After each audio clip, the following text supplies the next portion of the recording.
¿Es realmente capaz una institución de incidir en la opinión pública digital a través de un hashtag? Una pregunta clara, directa, para determinar si realmente son efectivas las campañas digitales de las instituciones públicas, los gobiernos, los ministerios, etc. Hola, ¿qué tal? Me presento, soy Julen Orbegozo Terradillos, profesor e investigador de la Universidad del País Vasco y os hablo en nombre de Ainara Larrondo, Enara Zarrabeitia e Izaskun Bilbao.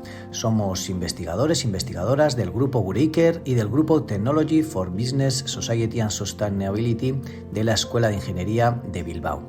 Este es un podcast realizado para la revista Mediterránea de Comunicación y en él explicaremos los principales puntos de nuestro artículo, titulado Homofilia en el ciberactivismo feminista institucional, un análisis longitudinal de la conversación digital sobre ODS 5. La pregunta que introduce el podcast es clara. Queremos saber si las instituciones públicas son capaces de orquestar campañas que conecten con el activismo digital más popular, más de calle. Y para ello decidimos seleccionar dos agentes muy representativos, cada cual en su ámbito. Por un lado, el movimiento activista paradigmático que marca el principio del siglo XXI, el feminismo, y por otro lado, una de las instituciones públicas más representativas, más grandes, un organismo de carácter público, colectivo, global, como la Organización de las Naciones Unidas, la ONU. Esta investigación se centra en capturar, describir e interpretar la conversación digital en X en torno a uno de los 17 Objetivos de Desarrollo Sostenible, el ODS 5 o SDG 5, dedicado a la igualdad de género. Lo que hicimos pues fue capturar 7 años de actividad, desde el 2016 al 2022, y después transformamos y limpiamos el dataset para su análisis y visualización con programas como OpenRefine o Vantage Point, basándonos en una metodología de análisis de redes sociales.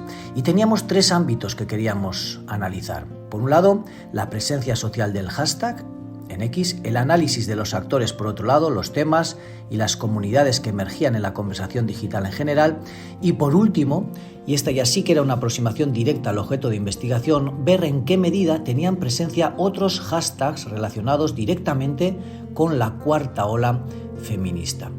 Y esta es una de las aportaciones de nuestra investigación precisamente porque de forma pionera, original, ad hoc para este estudio, hicimos una recopilación sin precedentes de 24 almohadillas o hashtags que centraron, que movilizaron, que activaron mujeres en todo el mundo y que forman parte de ese gran patrimonio que nos deja la cuarta ola feminista.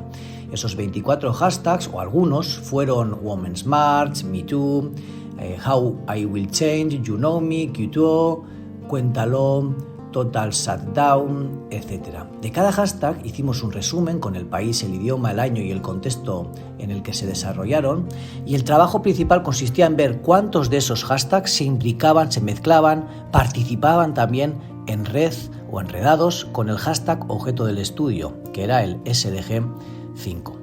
Pues bien, en cuanto a los resultados, destacamos algunos titulares, como por ejemplo que conseguimos capturar casi 400.000 tweets en torno al SDG 5 en los 7 años analizados. Además que el hashtag SDG 5 tuvo una especie de revitalización a partir de los primeros años, pero después un declive, una fase de declive que coincide con el auge del Me Too y con la aparición de la pandemia. La revitalización fue con el Me Too y el declive con la aparición de la pandemia, y por otro lado hubo también algunos comportamientos anómalos en la conversación digital que nos llamaron la atención porque había ciertos mensajes presionando a representantes políticos mundiales escritos probablemente por bots.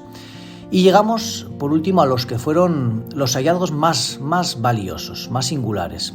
A través de la creación de las comunidades, la clusterización de la conversación digital, nos dimos cuenta que prácticamente todos los actores, los agentes, los protagonistas, pertenecían orgánicamente o casi orgánicamente al entramado institucional de la ONU. Es decir, de las 11 comunidades principales que generamos en torno a los contenidos, 9 pertenecían a portavoces, secciones, suborganismos, etc. de la propia organización de la ONU. Esto nos da una idea de que realmente quienes se movilizaron en torno al hashtag fueron pues esa estructura piramidal de la Organización de las Naciones Unidas como organización central que impulsó la campaña. En realidad podríamos hablar de que fue una especie de monólogo que no consiguió traspasar las fronteras institucionales de su propia institución con aquella campaña. Y esto nos da pie a introducir la última clave que descubrimos con esta investigación, y es que de los 24 hashtags que mencionábamos, solo uno, el MeToo, el célebre MeToo, consiguió ubicarse en el top 50 de hashtags combinados con el SDG5. Es decir, la gente que hablaba del SDG5 obviaba por diversos motivos los fenómenos, las luchas, los eventos, las protestas relacionadas con la cuarta ola feminista. Y este era el hallazgo más importante, es decir, que no consiguió aquel hashtag, aquella campaña, imbricarse con el feminismo más de calle, más grassroots, más popular. Sin más, esta investigación nos ha dado pie a abrir nuevas investigaciones según los hallazgos, pero les invito con todo a consultar el artículo en la revista Mediterránea para ampliar información, y si tienen más cuestiones o dudas pueden escribirme un email a julen.orbegozo@ehu.eus. Gracias.